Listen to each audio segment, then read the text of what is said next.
vemos con sorpresas que se van presentando nuestra invitada. Un gusto saludarla, gracias por atender la invitación de este espacio de noticias para que dialoguemos sobre estos temas que son de tanto interés, licenciada. Muchas gracias, periodista Javier Aguilera, y gracias por la invitación para hablar de un tema que muchos quisieran olvidar precisamente porque se ha naturalizado, es decir, es parte del diario vivir, de la vida cotidiana, el problema de la violencia y la criminalidad que mata más que la pandemia. Porque si vemos las cifras de la pandemia y vemos las de muertes por causa externa, homicida, es un problema de salud pública en el país. Muchas gracias. Bueno, ya entrando en tema, cuando usted me dice que la pandemia del coronavirus no logra todavía alcanzar las cifras de violencia en el país, que son más altas, o sea, está muriendo más gente por la violencia que por el COVID-19. Exactamente, fíjese que si vemos los datos, en el primer semestre son más de 1.500 víctimas homicidas en esos primeros 6 meses.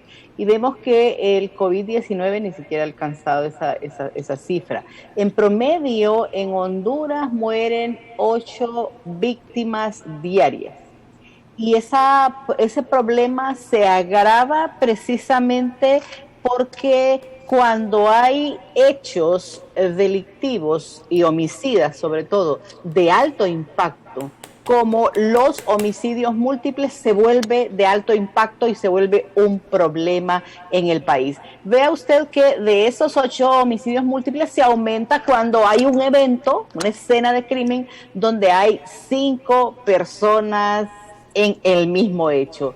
3 hombres, 2 mujeres, y hay que esperar si van a haber más víctimas. En Honduras, en los homicidios múltiples ya van 31 más uno que estamos estudiando para ver si al final es un homicidio múltiple. Hay 31 homicidios múltiples o escenas donde 3 o más personas han perdido la vida en un mismo hecho. De ello han cobrado la vida de 106 víctimas, de las cuales 29 son mujeres y 87 hombres. Esto es lamentable porque vea que hay países que ni siquiera llegan a ese dato. Y ahí es donde analizamos que en esta nueva normalidad, en esta pandemia o el COVID-19 como enfermedad, que nos mantiene a los hondureños y a las hondureñas confinados, encerrados en casa, todos los eventos que ocurren en muerte homicida tienen que ver con, en principio, las actividades criminales. En segundo lugar, el respeto a la ley, es decir, a las normas que establecen que nos mantengamos en casa porque son los fines de semana donde más están ocurriendo. Y en tercer lugar, es esa cultura violenta que hace que en el hogar ocurra mucha violencia, ya sea doméstica, violencia intrafamiliar. Han aumentado las violencias física, psicológica y sexual y vista desde la violencia doméstica y violencia intrafamiliar en 4,1% de acuerdo a nuestro último estudio. Entonces, estas violencias van dirigidas especialmente a jóvenes menores de 30 años, que son las principales víctimas de la violencia y que realmente la violencia tiene una cara de jóvenes menores de 30 años. Factor de riesgo es la edad y el sexo, hombres menores de 30 años. Pero también tiene un rostro de mujer cuando es esa violencia femicida, esa violencia que mata a las mujeres desde que establecen una relación de pareja precisamente porque la violencia femicida es en su mayoría la que ocurre en el país. Y obviamente tiene ese rostro de niñez, en promedio es el 2-3% de la violencia que ocurre en Honduras, es en niños y a niñas, es decir, si lo sumamos entre niños y jóvenes, el promedio es el 55% de las muertes violentas en Honduras son en niñez y juventud. Ahí es donde establecemos que es un factor de riesgo, porque es el presente y el futuro del país, es las personas que van a entrar al mundo laboral, que están ejerciendo ese derecho al ciudadano, el que están construyendo y organizándose para establecer una familia, el que tienen muchas esperanzas de vida, son a las personas quizá y siempre los que están perdiendo la vida. Por eso es que establecemos que es parte del diario vivir, desde esa violencia no letal, como la violencia física, la violencia psicológica, la violencia emocional, la violencia sexual, pero hasta llegar a una muerte violenta, homicida, se vuelve un problema en el país. Y sin qué decir de esos tipos de delitos que no llegan a muerte y que afectan cotidianamente, como la violencia que está asociada a la delincuencia común y a la delincuencia organizada. Precisamente por robos y hurtos en delincuencia común, muchos de ellos llevan a la muerte, pero realmente muchos de ellos también se quedan en denuncias. La delincuencia organizada, ya hemos visto que también el día de ayer, mire que todos estamos hablando del día de ayer, pero como Observatorio de la Violencia sistematizamos todo este tipo de violencia y criminalidad, porque además de que es un fenómeno multicausal y tiene muchas fases, así como el crimen organizado, hoy capturan a los principales capos, se reorganizan, se reestructuran y siguen operando. Lo mismo pasa con todos estos tipos de violencia, igual en la violencia en la familia, precisamente porque estamos enseñándole a los niños y a las niñas cuál es la forma de comportarse de los padres, y que es a través del golpe y del grito y de la violencia física. Entonces los niños y las niñas van aprendiendo este tipo de violencia. Por eso es que hablamos de esa multicausalidad, y tiene que ver con muchos fenómenos, igual que la delincuencia organizada, que básicamente en el tráfico de drogas, en el microtráfico de drogas, y ya vimos en la noticia de ayer, como decía, que han desarticulado narcolaboratorios, y que Honduras ya está pasando de ser un país de tránsito de la droga y de comercialización de la droga a productor. Ya si se descuidan las autoridades, y felizmente están destruyendo estas producciones de cocaína, vamos a ser el ojo del mundo en país productor de coca. Así es la inmensidad del problema. Y qué decir de las armas, ¿verdad? Siempre se están capturando muchas personas con armas de origen ilícito, que están en el tráfico ilícito de la droga y de las armas. Ahí es donde también se vuelve un problema, precisamente porque estamos acostumbrados a ver en las noticias y que hayan muchas capturas. Imagínense qué porcentaje de capturas serán de los que realmente no capturan, igual que las narcopistas, se destruyen muchas narcopistas, que significa que en Honduras todavía es un territorio propicio para el paso de la droga, ya sea por tierra, por aire y por mar, que es donde se vuelve un problema en el país. Es interesante, y lógicamente que como la violencia tiene diferentes aristas y hay que irla interpretando en cada uno de los segmentos. En el caso particular de las masacres, vemos hoy, la información llegan a una cantina en horas de la noche, matan a 5 personas, hieren a 2, y todavía a estas alturas no se sabe cuáles podrían ser las motivaciones, pero conociendo la zona, regularmente ahí la policía recurre a decir que este es enfrentamientos o por territorios, pleitos por droga, y parece ser que ese es como un motivo para que las investigaciones no continúen y que no se logre dar la captura de estos individuos que cometen este tipo de crímenes. Y lo que más me sorprende, licenciada Migdonia Ayestas, es que si estamos bajo un toque de queda, no haya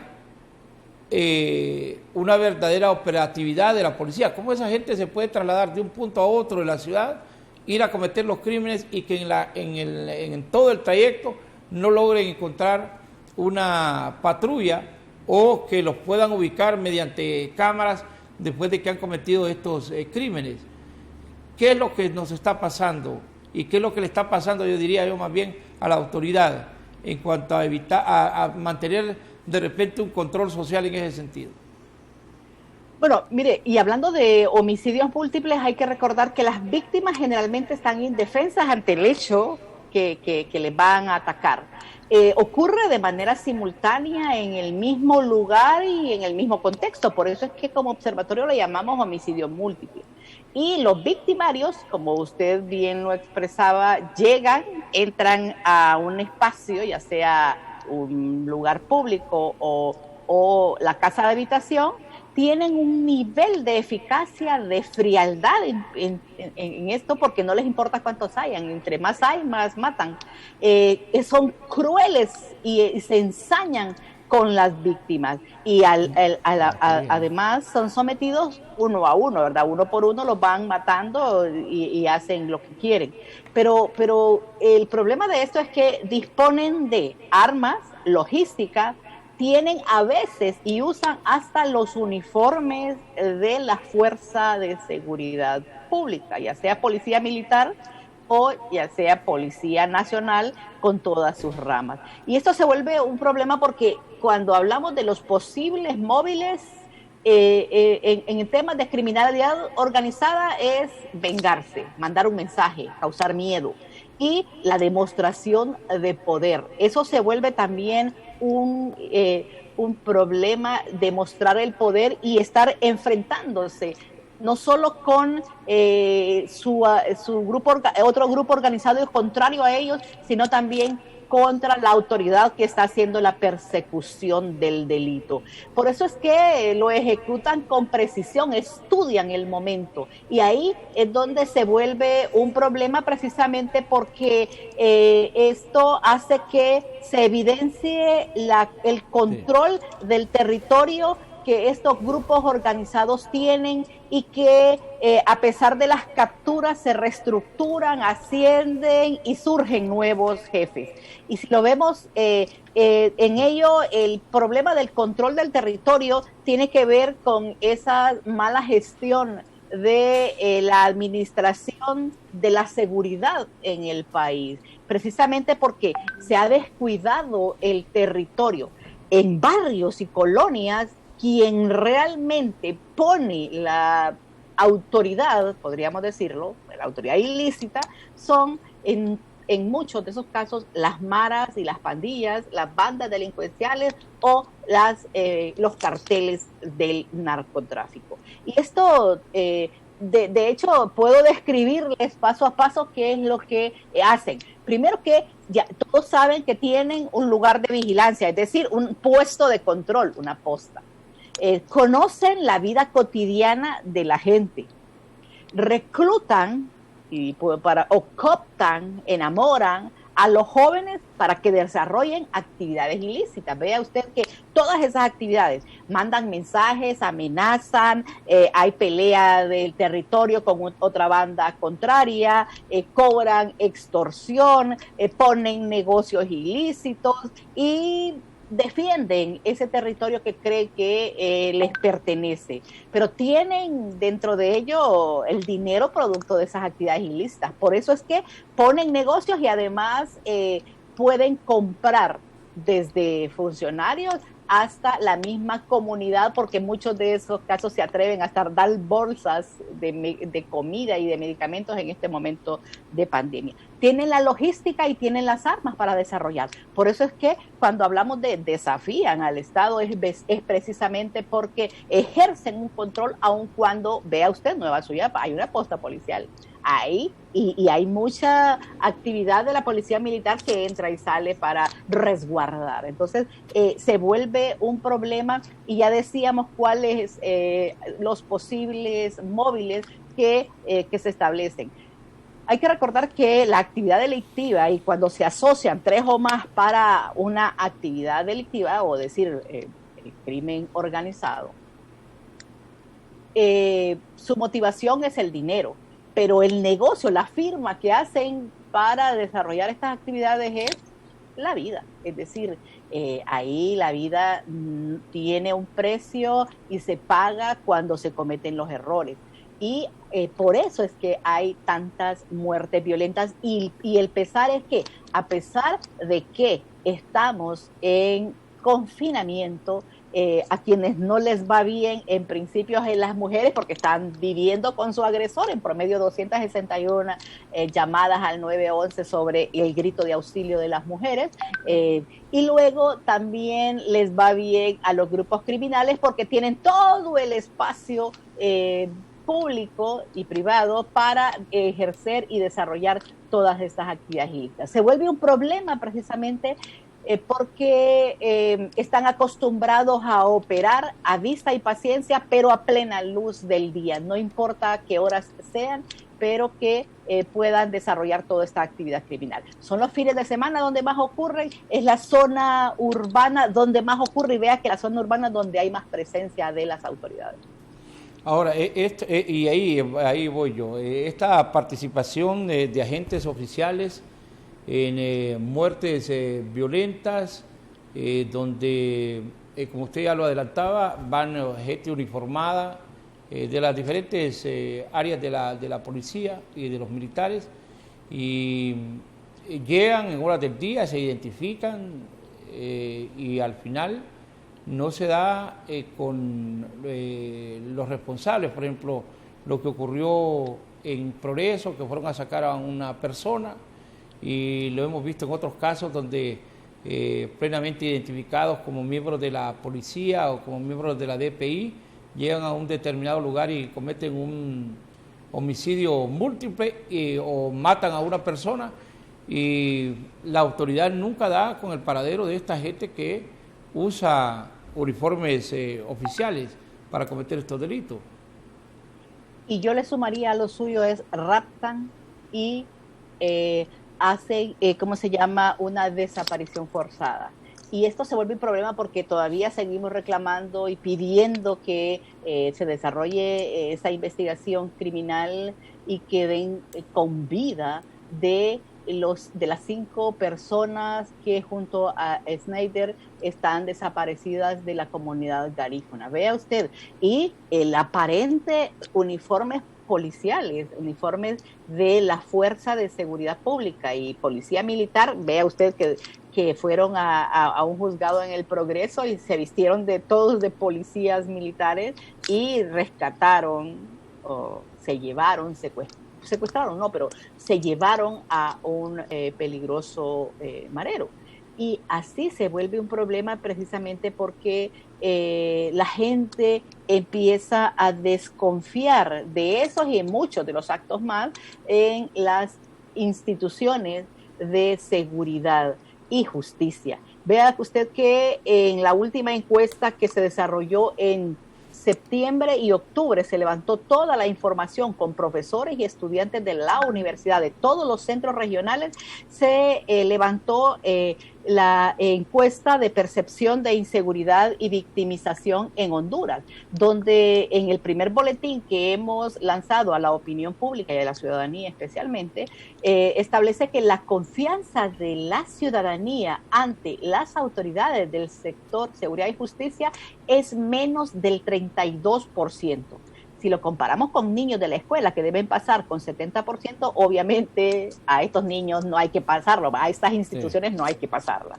Porque por el que más ocupó dentro de esos aplazamientos, de esos aplazados, es la Policía Militar del Orden Público de las Fuerzas Armadas con 31.9%, seguido de Fusina con 31.2%. Vea, las alcaldías municipales ocuparon el tercer lugar, la Fuerza Nacional de Antimaras y Pandillas con 30.3%, y luego en el sexto lugar la Policía Nacional con 28.5%, y seguida del Ministerio Público 28.2% y la Corte Suprema de Justicia 25.2%. Vea ustedes, los que ocupan el último lugar son el Congreso Nacional con 13.9%, y antes del Congreso está la Presidencia de la República con 15.2%.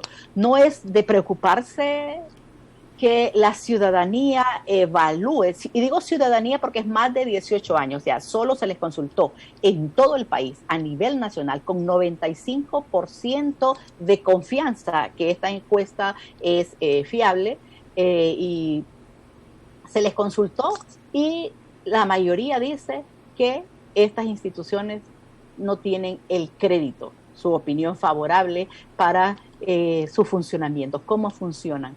Entonces, es de preocupación que la población diga que nuestras instituciones que brindan la seguridad pública no sean creíbles y que además son las que son las responsables de garantizar la seguridad pública del país, las que deben protegernos y a los que deben servir de la vida de las personas y sus bienes. Por eso es que es de preocupación, y aquí en este momento que tenemos una nueva normalidad, porque en nuestro análisis debe haber un parteaguas, así como dos ríos que se desencuentran, entre lo del año pasado, que no había COVID-19, una pandemia, y lo que está ocurriendo en este momento. Porque tenemos condiciones especiales de pérdida de derechos, suspensión de garantías constitucionales, como la libre locomoción, para poder desarrollar todas las actividades. Y precisamente estamos en nuestras casas trabajando. Y eso da cuenta de que, por ejemplo, si no solo lo analizamos con los homicidios múltiples, hay 6 homicidios múltiples antes del 15 de marzo que nos confinaron, con 28 víctimas. Y después, en este momento que estamos en pandemia, de 31 hay 25 homicidios múltiples en este proceso.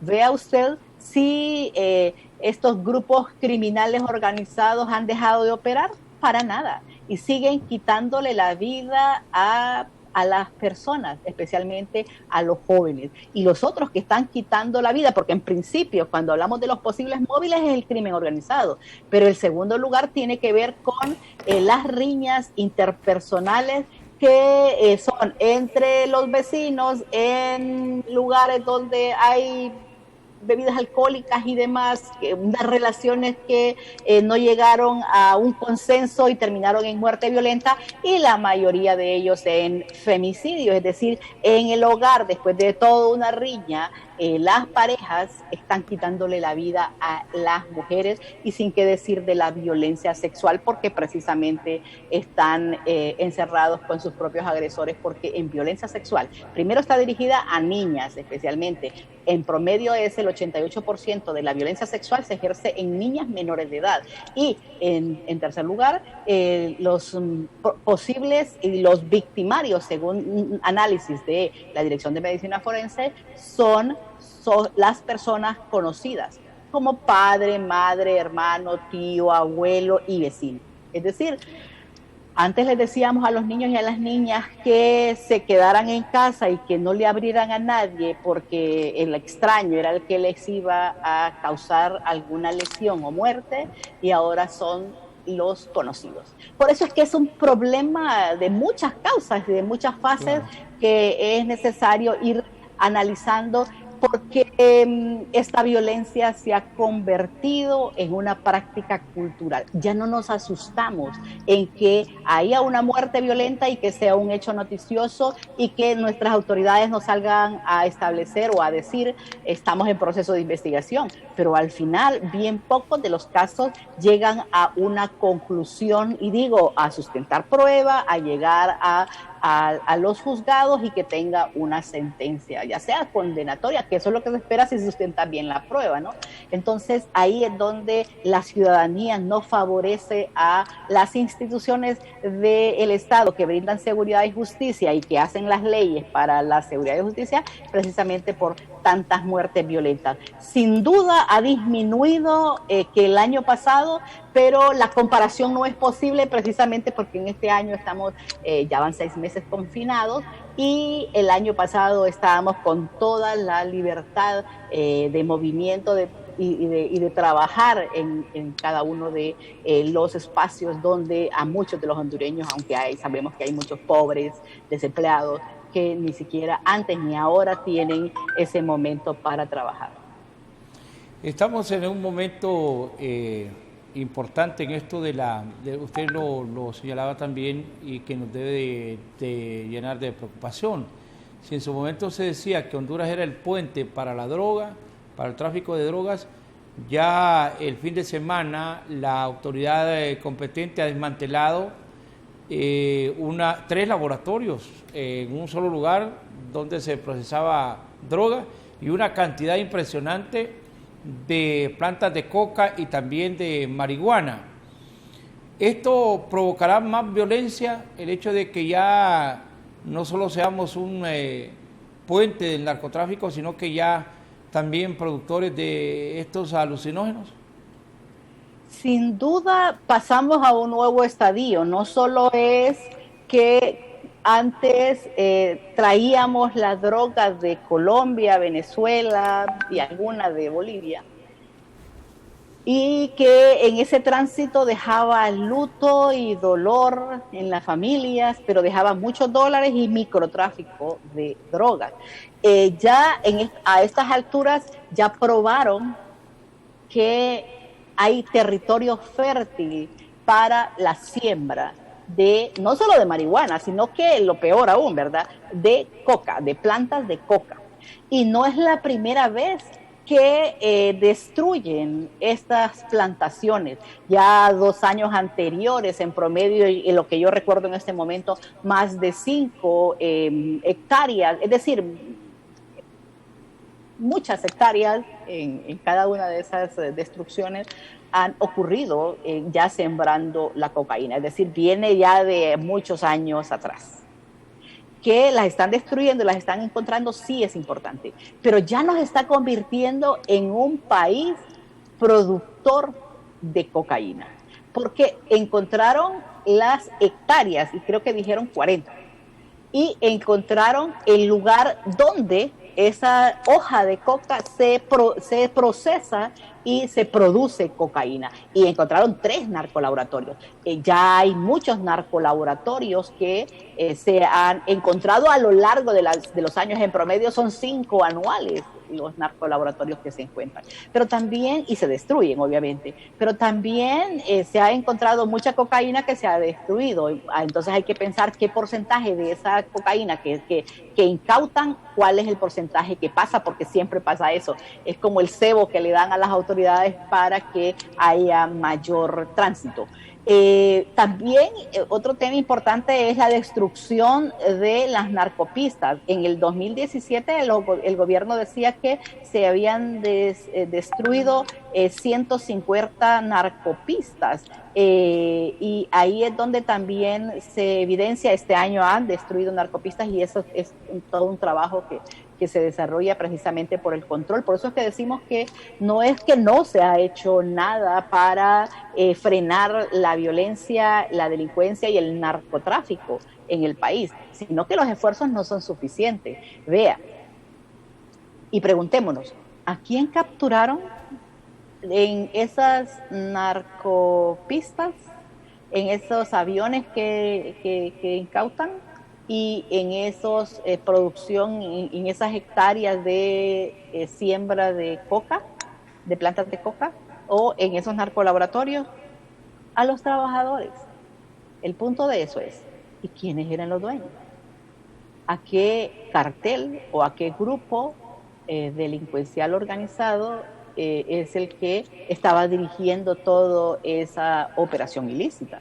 Entonces ahí es donde es necesario repensarlo. Y yo sé que se tarda 1, 2, 3, hasta 5 años poder dar seguimiento a los grupos de narcotráfico. Pero el punto de esto es que no solo debemos esperar que el gobierno de Estados Unidos nos diga quiénes son los carteles que operan en el país, y digo que nos diga porque cuando los piden extradición nos damos cuenta de quiénes son los que lavaron, los que transitaron, los que comercializaron, los que les pusieron sello, es decir, todos los narcotraficantes del país, precisamente porque lo aceptaron y porque están en proceso de enjuiciamiento en las Cortes de Estados Unidos. Y no solo que fueron familias, sino que hay diputados, hay alcaldes, hay empresarios, es decir, hay un grupo de personas que se involucraron con esta actividad delictiva. Por eso es que es importante en este momento, con esta nueva normalidad, que no solo sea el gobierno de Estados Unidos que nos diga quiénes son y a quiénes está pidiendo en extradición, sino que aquí se desarrollen las investigaciones criminales para que den cuenta de los responsables, porque en Estados Unidos van a decir 158, 78, 56, uno o varios que les han quitado la vida. Y yo me pregunto, ¿y dónde están esas muertes violentas? ¿Dónde los enterraron? Porque la verdad es que hay que hacer todo un estudio para exhumar a muchas de las víctimas de esta violencia que tiene que ver con el narcotráfico. Ahora, esta situación de las muertes violentas, vuelvo a las muertes violentas. Muchas son producidas por el uso de la droga y el alcohol. ¿Ustedes tienen algún dato de cuántas muertes violentas en el país y estas masacres son en el marco del consumo de alcohol y drogas? Bueno, no tenemos un dato exacto, sino que lo analizamos desde los posibles móviles. Y de los posibles móviles tiene que ver con el crimen organizado, en primer lugar, porque son los que se establecen como las que tienen que ver con el sicariato, el ajuste de cuentas. En segundo lugar, tiene que ver con relaciones interpersonales o riñas interpersonales, que tiene que ver con la convivencia pacífica que debemos tener los hondureños. Y dentro de ello, la violencia doméstica y la violencia intrafamiliar, porque es esa forma de comportarse del uso del poder y la fuerza contra las mujeres que se ejercen. Ahí están los dos posibles móviles que tienen que ver con las muertes violentas en Honduras. Precisamente se siguen manteniendo en la pandemia, y es que cuando hablamos de que la violencia es parte del diario o de la cotidianeidad, también podemos establecer que ya es una estructura o una cultura violenta. Hemos aprendido a vivir con esa violencia, naturalizamos, decimos, ay, es que tiene que pasar, es que en algo andaba. Y ahí es donde se vuelve un problema, porque no nos escandaliza ni nos asombra, se vuelve después invisible. Y invisible porque muchas veces las autoridades quisieran ocultarlo. Y ahí es donde está el trabajo del observatorio, en evidenciar, en sistematizar, en analizar, en buscar esa información. Y ahí es donde se gana el respeto de la ciudadanía, precisamente porque también nos llaman y nos cuentan algunos hechos delictivos que muchas veces las autoridades no han registrado en sus registros administrativos. El nivel de investigación, licenciada Migdonia Yestas, por parte de las autoridades de estas muertes violentas, ¿cuántas de estas se llevan a judicializar? ¿A cuántas capturas se logran? No sé si ustedes tienen ese dato, en proporción, si estamos hablando de 31 muertes múltiples, ¿cuántas de ellas han capturado o está judicializado los casos? Solo para tener un referente, ¿verdad? Porque la cantidad, ya lo dice usted, 8 personas diarias, pues si a veces no pueden investigar una muerte, ya nos imaginamos tener que investigar 8 diarias, es más complicado. Pero de estas muertes violentas, ¿ustedes tienen alguna información de la actividad de la Fiscalía y de la autoridad correspondiente para investigar estos casos? Mire, se vuelve un problema porque no podemos solo achacarle el problema al Ministerio Público, porque es el que sustenta. No podemos decir que la Corte, porque el proceso inicia con un hecho, y ese hecho tiene que ser investigado y tiene que sustentarse la prueba. Si lo vemos en los homicidios múltiples que han ocurrido en este año, de 31, solo, y voy a hacerlo con el dedo, solo uno es el que hemos visto en los medios de comunicación que capturaron a posibles victimarios. Y ahí es donde está el problema. Hay estudios que establecen que el promedio de judicialización o de impunidad, o la mora judicial es muy alta, pero que al final solo llegan unos pocos y establecen que el 96% es de impunidad en el país. Es decir, todos los hechos, 9 de 10 no llegan a un juicio. Es decir, solo 1% o un caso llega a algún juicio. Por eso es que se vuelve un problema y la exigencia ante las autoridades que mejoren su actuar o su administración de justicia en el país, porque entonces es el reclamo o la demanda de la ciudadanía a mejorar la seguridad y que se investiguen todos los hechos precisamente para dar con los responsables, porque cuando no se da con los responsables, ese tipo o ese grupo delincuencial sigue operando y sigue causando más muertes violentas. Y ahí es donde está el problema en Honduras, que día a día hay muchas muertes violentas que lo único que queda es, estamos investigando y llorando las familias. Ese es un problema cuando son los jóvenes a los jóvenes a los que les están quitando la vida. En el caso de las trabajadoras del sexo, ¿qué cantidad de personas que se dedican a esta actividad les han quitado la vida en lo que va del año?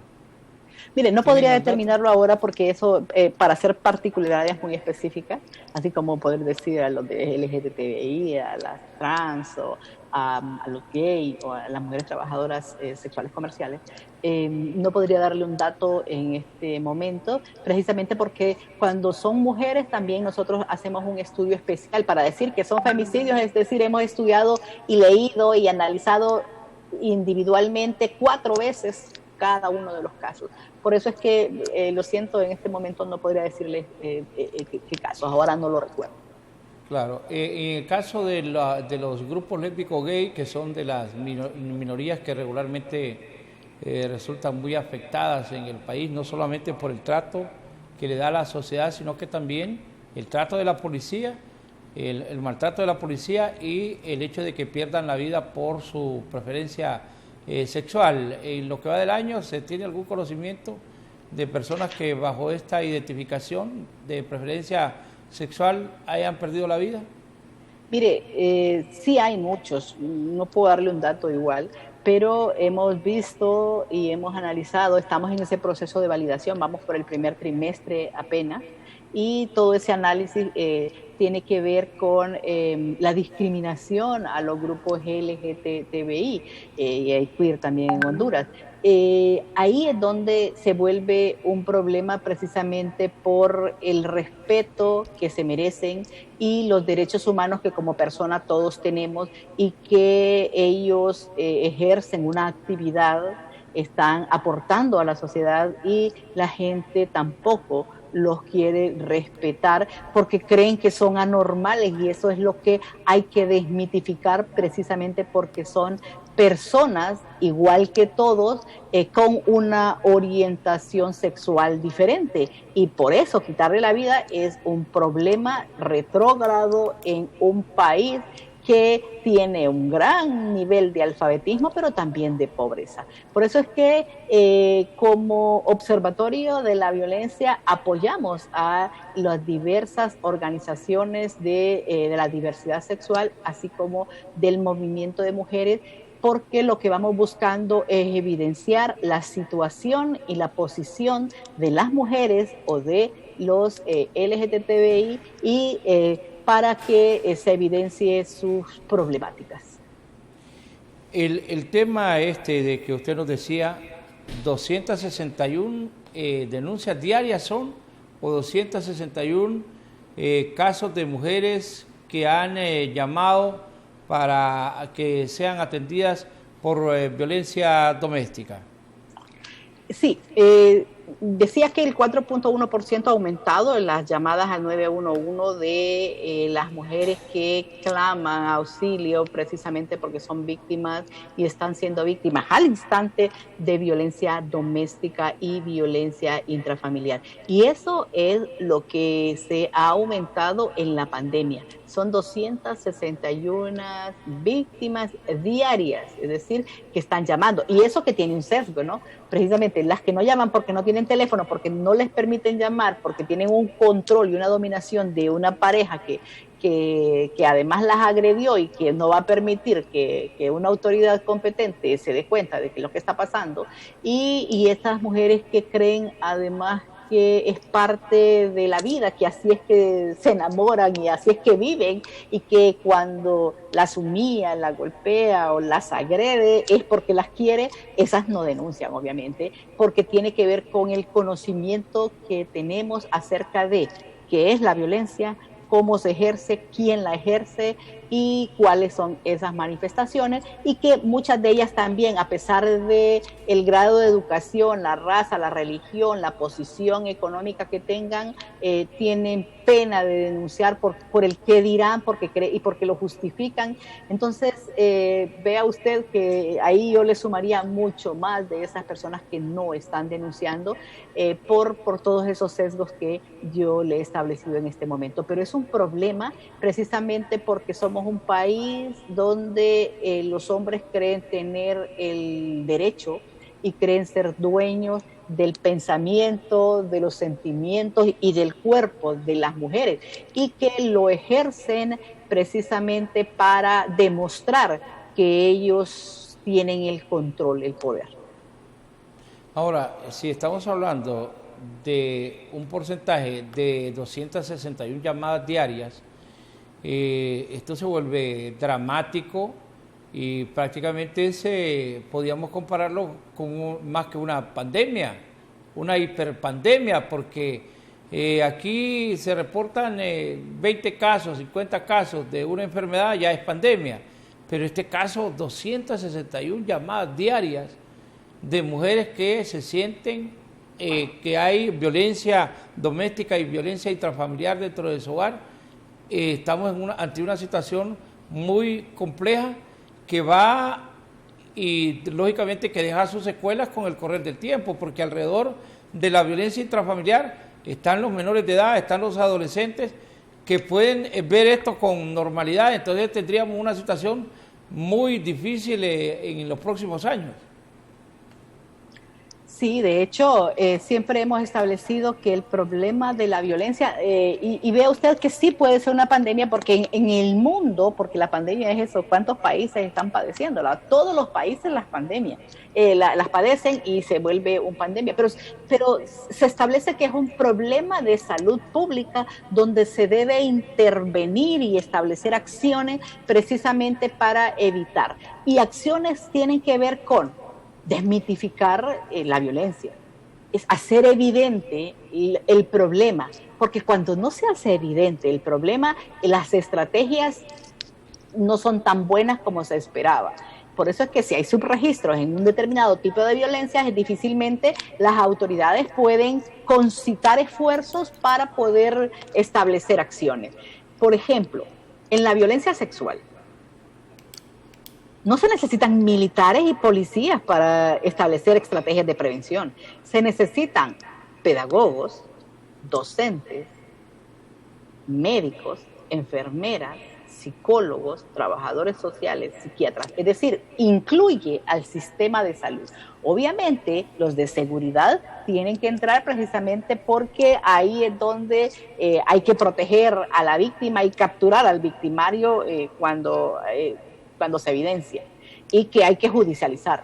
Pero es un esfuerzo interinstitucional, igual que el suicidio, igual que el homicidio, si se diera atención o contención emocional a las víctimas, a los familiares de las víctimas por ejemplo, de los homicidios. En Honduras han ocurrido más de 80,000 homicidios desde que el observatorio da cuenta y hace este análisis y sistematiza la violencia y la criminalidad en Honduras.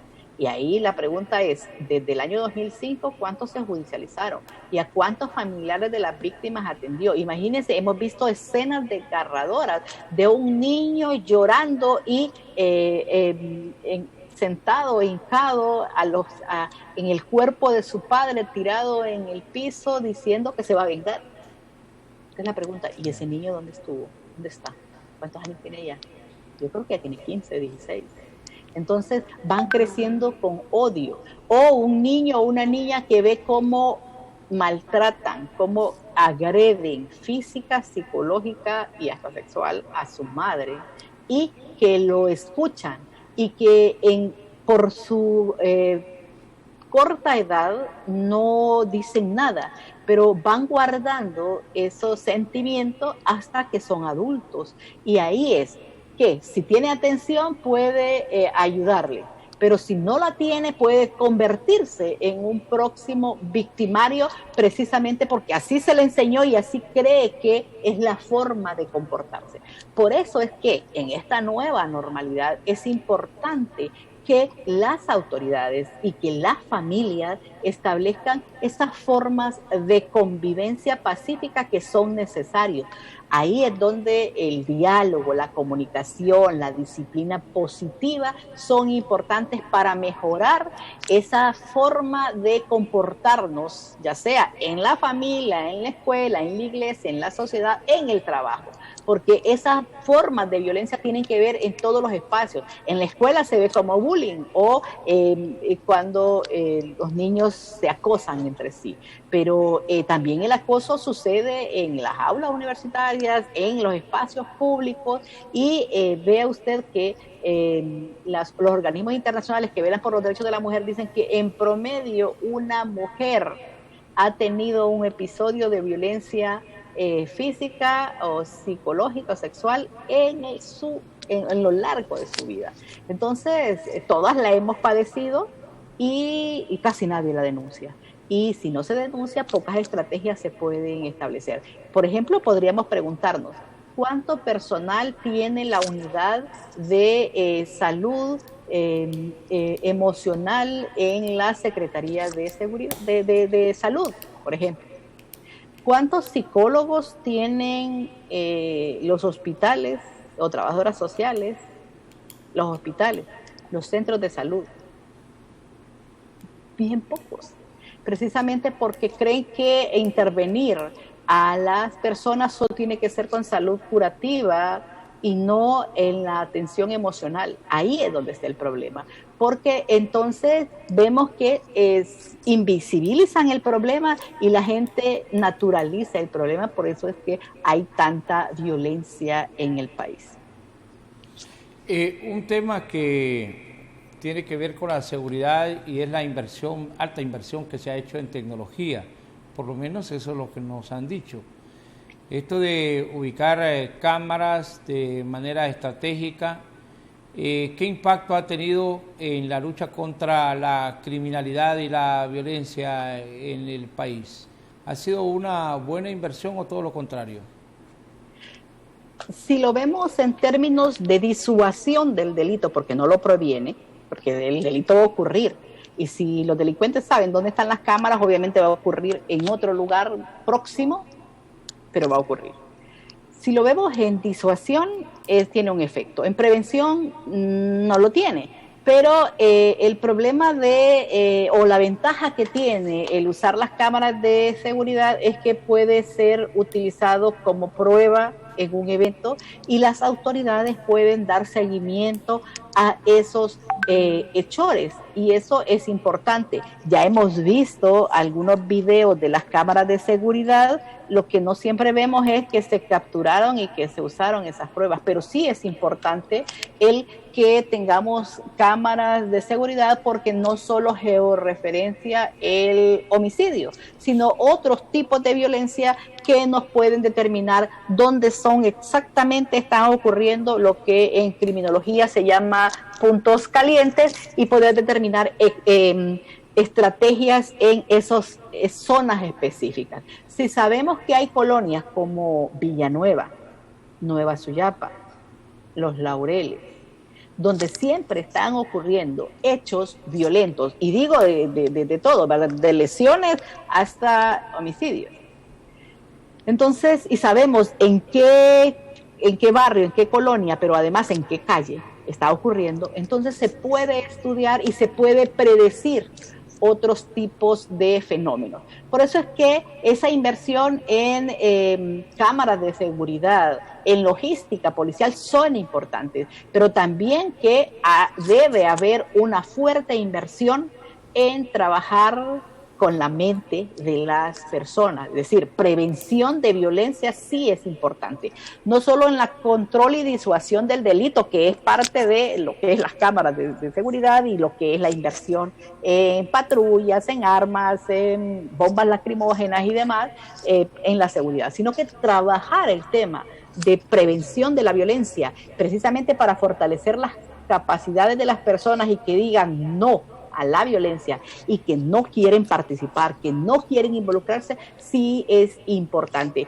Y ahí nosotros establecimos y desarrollamos, que sigue funcionando en el Instituto Luis Bográn y sigue funcionando también el Instituto León Alvarado, el trabajar el tema de prevención de la violencia en la escuela y la familia, porque es enseñarle a los niños primero qué es la violencia, cómo se manifiesta, cuáles son los tipos, pero cómo se previene, pero enseñárselos a los profesores para que también no haya agresión de profesores a estudiantes ni estudiantes a profesores, pero enseñárselo a los padres y madres de familia precisamente porque en el hogar es la primera escuela donde se enseñan las normas de comportamiento y los valores que es necesario fortalecer para que la gente no siga siendo violenta, porque además que la violencia es un comportamiento que se aprende en principio en la familia, luego en la escuela, en la iglesia y en el barrio, en la comunidad.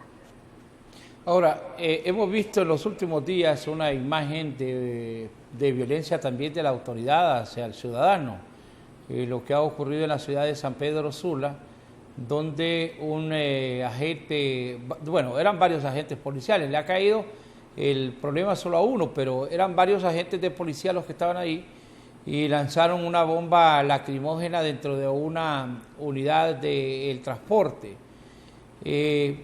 Ante esto, entonces uno dice, ¿en manos de quién estamos en cuanto a seguridad? Cuando hay actitudes agresivas y violentas por parte de la persona que anda vestida con los uniformes oficiales. ¿Hasta qué punto este tipo de situaciones hacen ir perdiendo la credibilidad en las instituciones policiales de Honduras? Se vuelve un problema cuando la autoridad tiene dos misiones fundamentales: servir, además proteger, ¿verdad? Pero está el tema de prevención y disuasión o control de la delincuencia o del delito. Y el problema de este tipo de acciones es que, en principio, cuando se reprime la protesta social, se lanzan bombas lacrimógenas a montones. Entonces, estos policías han aprendido que así se reprime y que así se resuelve un conflicto. Y obviamente en ese momento, cuando está la represión de la protesta social, alguien dio la autorización. Pero cuando pasan estos hechos, están solo desarrollando lo que ya aprendieron. Y una persona que no sabe cómo resolver el conflicto, y volvemos al tema de resolución de conflictos, lo hace a una menor discusión utilizando la fuerza y el poder. Y eso es lo que hizo ese grupo de policías que en la mano de uno lanzó la bomba lacrimógena. Entonces, la pregunta es, ¿cómo los están formando? ¿Son policías para la ciudadanía que respetan los derechos de la ciudadanía? ¿Cuáles son los derechos humanos que deben respetar?